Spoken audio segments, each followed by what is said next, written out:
Regulatory entrepreneurship is a great term that was coined by the authors Elizabeth Pullman and Jordan M. Berry. And if we describe what it talks about in scholarship.law.upenn.edu, we see that regulatory entrepreneurship is pursuing a line of business in which the whole point is to change the law.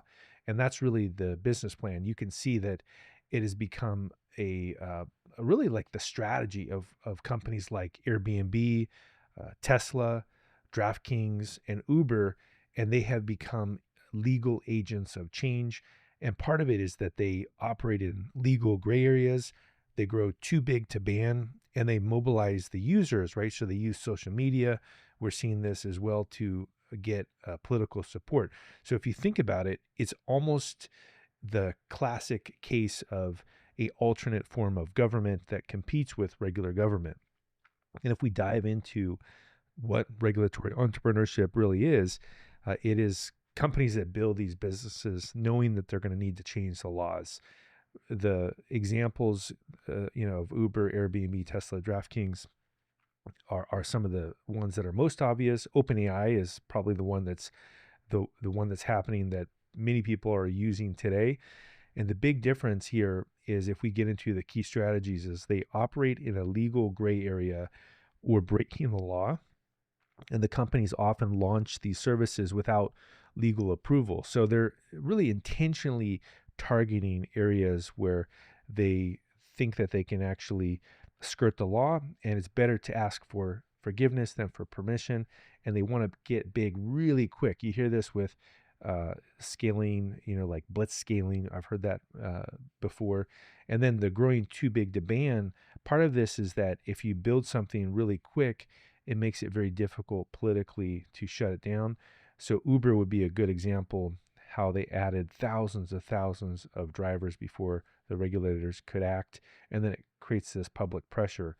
And part of the mobilizing the users as a political force, the idea is that you use apps and platforms to facilitate political action. We see this with TikTok too, right? Where the users of TikTok were sending messages to politicians, hey, don't shut down TikTok. TikTok itself was telling users to talk to politicians. We have Uber prompting riders to contact officials. So in a nutshell here, these traditional lobbying tactics where you would hire politically connected advisors or work behind scenes with lawmakers, build coalitions, that stuff still happens. But in this case, it's really about becoming an alternate form of government. And so the impact here is that they, on one positive side, they are able to overcome some of the regulations and special interests that need to be overcome. But the real problem here is that the companies are going to pursue their own long-term interests, not the public good. And there's going to be really an increase in technology that's going to make it even more powerful. And also it's going to raise questions about corporate influence and politics. So let's talk about really, that's the table setting of regulatory entrepreneurship. And there's a whole article about it, but let's actually compare it against some of the other historical trends here on alternate forms of government. Really, the classic one in business school people talk about is the government versus organized crime or the mafia. And if we take a look at the VC ecosystem itself, now we know in the United States, especially in 2025, that the tech industry, many people really do want a tech-based government, and the tech-based government, in fact, has actually played an active role in taking over the U.S. government. Potentially, they want to take over European governments. Maybe they want to be world governments. And if you look at the comparisons to a mafia is also an alternate government. And if you look at ineffective or incompetent government, could be part of the driver. So if we look at things that are legitimate problems, the opening premise for the mafia or the opening premise for the VC ecosystem is that there is a legitimate gray area. Maybe technology is advancing to expose things like rideshare, but at the same time, the government is not doing a great job. In the case of the taxi industry, in many parts of the world, the taxis are not reliable. They're not really effective. You have drivers that change the rates and figure out if you're a tourist and then charge you more money, and it's hard to know what's happening. So there's some legitimate problems, just like in the mafia. They may be a legitimate problem. Maybe some other mafia group is shaking down a restaurant, and so they say, we'll give you protection.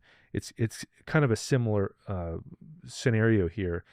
And also in terms of legitimate poor government, since the Citizens United case, where it's been possible to put unlimited money into campaigns and to lobby, really we have unlimited bribery. That's one way to describe it in the U.S. government. So the government has gotten worse and worse because we're not doing direct democracy. We're doing whatever the lobbyists are telling you to do. And as a result of this, the poor government itself opens itself up for outsiders to come in, like tech companies, or in the case of places that have mafias, the mafias are going to say, hey, we'll be the government for you. The problem with both scenarios in having an alternate government, like in the case of the VC ecosystem with Uber and Airbnb, or with the mafia, is that they don't care about the negative externalities. They push those negative externalities to the public. A good example is in Sicily. There's been examples of toxic waste being dumped into the public and burned, and people are getting cancer. That's probably the best example I can think of how the mafia would get the money from disposing of toxic waste illegally, but then the public gets cancer, right? That's a horrific scenario. But if we look at the VC ecosystem, there's similar things happening. For example, in the case of Airbnb, we know that it's an alternate hotel system. It competes with a hotel illegally because a hotel has to have regulations. They have to be in a zoning area where it's zoned for hotels. In the case of residential renting, you can just throw out any place you want, have people coming in and out of neighborhoods, creating noise, disrupting other neighbors. Also, you in tourist areas, you have houses that are vacant, let's say 9 months out of the year or 6 months out of the year because of Airbnb. And then the people that live there that made the area an area that you'd want to live in can't live there anymore because there's no place to live because the houses are vacant. So you can see there's these very strange things happening that occur with these alternate forms of government, and the negative externalities get pushed onto the public. If we look at Uber as well, I was able to talk to somebody at Uber at one point that was head of AI, and they mentioned to me that they had promised that they were going to decrease traffic, but they increased traffic. So you can see that Uber publicly was saying that they were going to decrease traffic, which is often the case of the mafia as well. They say they're going to help things, but then the ultimate result is that things actually get worse. So in the case of Uber, prices have increased. It's in fact more expensive than public transportation. I know I went to Seattle recently and the Uber was $80, but the rideshare from the airport was $3. You can see there's a huge difference in what it costs for public transportation and things like rideshare. And then finally, we have increased financial fraud as well. We can see with things like Coinbase or crypto, FTX, there's this idea that, hey, the government needs to move faster. We need alternate forms of money. Let's have less regulation. So it's an alternate form of a bank or alternate form of finance, but then there's less laws.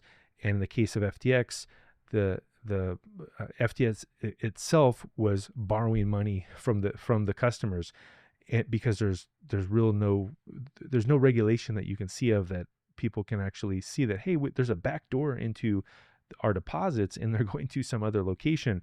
That's what bank regulation is supposed to do. It's supposed to protect the customers from these kinds of practices.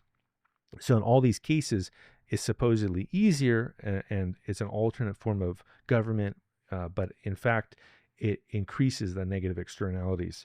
So one other component of this as well is that because of Citizens United in the United States, where you can have unlimited money donated to politics from 1980 to today, so 45 plus years, is that it allows monopolies to grow. So if you look at trillion-dollar companies, Microsoft, Apple, etc., what happens is these trillion-dollar companies don't have any competition. They also do predatory pricing because they're a monopoly. They get all the talent, and what it means is that there's less competition. So in fact, the monopolies don't have to provide as good of services, which again opens up the public to say, look, things are not going well. We need to have some kind of competition, but the only competition that can come in are these companies that are able to skirt the law and work really fast, and themselves try to create some kind of monopoly. So really, in a nutshell, if you look at what's happening with regulatory entrepreneurship, it explains a lot of this idea of alternate forms of government. You can see this with SpaceX with NASA. Also, you can see with Tesla, with the founder is heavily involved with government efficiency in the United States. There's really a story there that you can tell.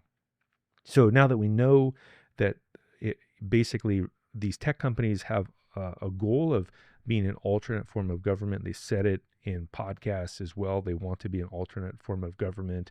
One of the heads of Andreessen, the startup incubator, Bally, said he would like to replace mayors with apps on a phone. And so that's really the way people are thinking.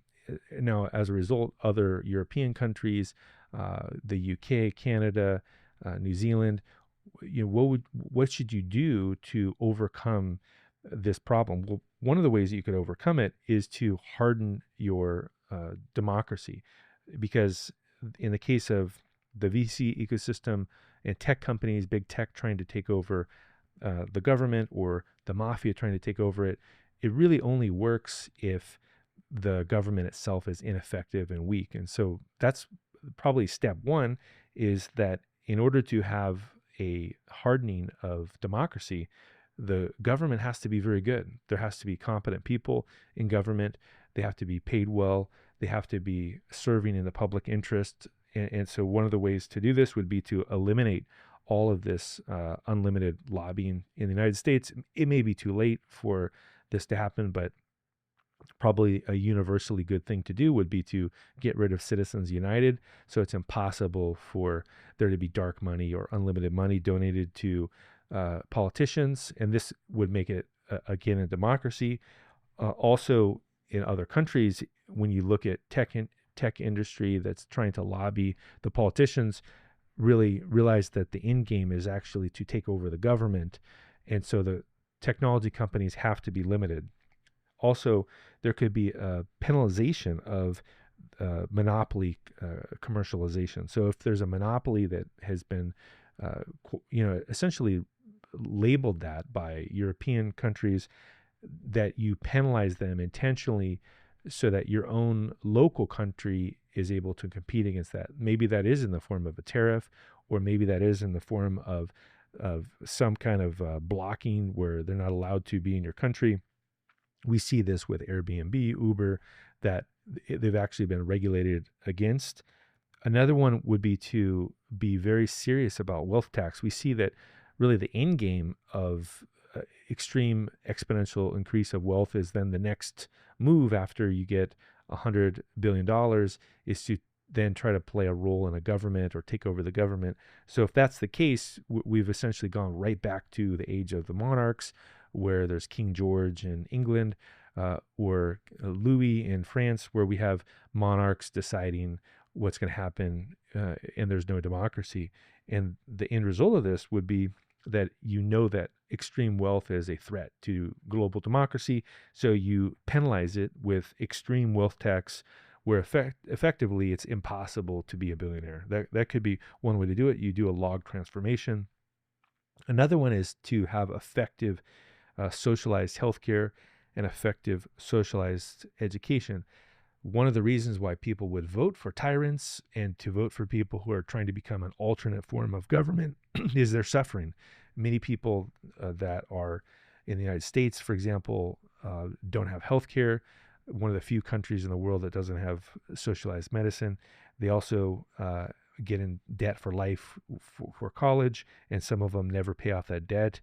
So the idea of removing two of those things, the healthcare, the education debt, and making it socialized could decrease this sense of outrage, decrease this illogical form of voting, because people aren't suffering every day from debt and from being trapped inside of poverty.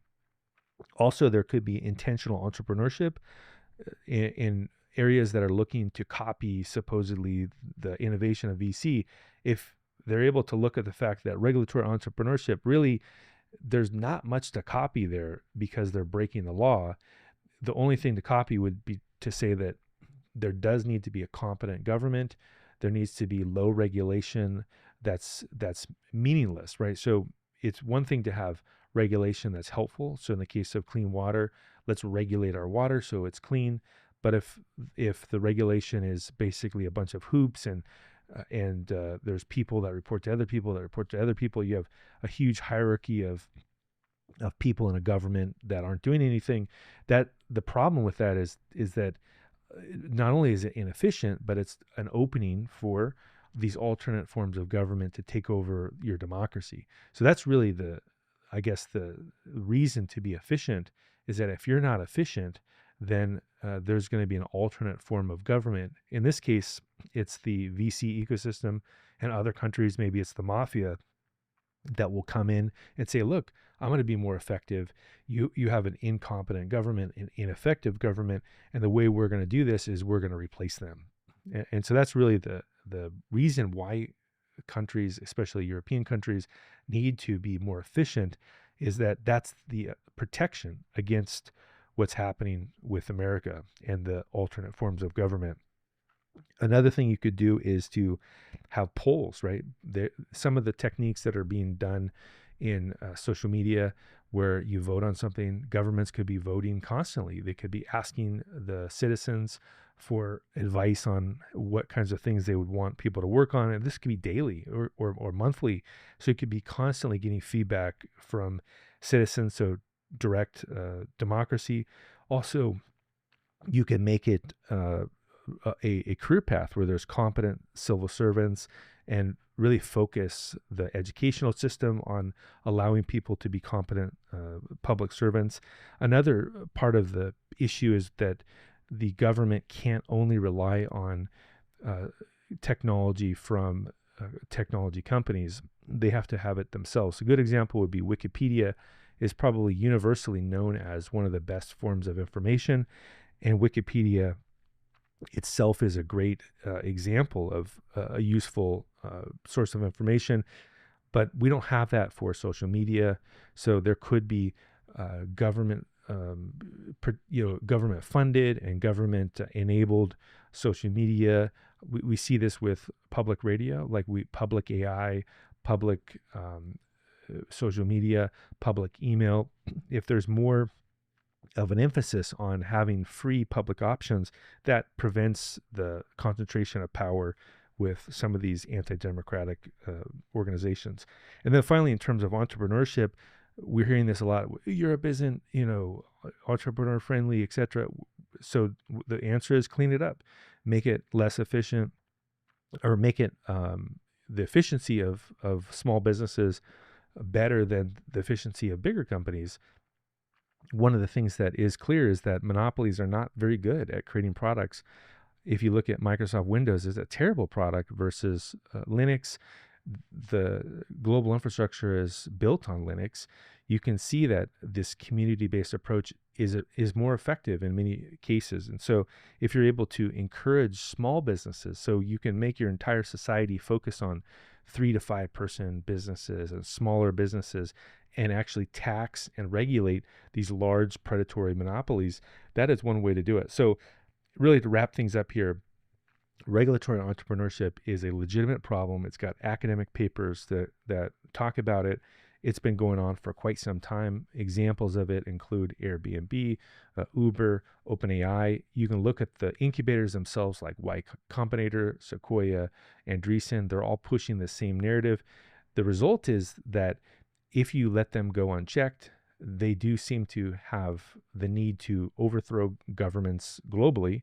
The alternative is to be competent in your government and to build alternative solutions that are able to decrease income inequality, make more of a community-based focus, and also encourage local entrepreneurships where you don't need to take hyperscaling into effect. That's one way to compete, is that not every company needs to be a hyperscaler where it turns into $1 billion company.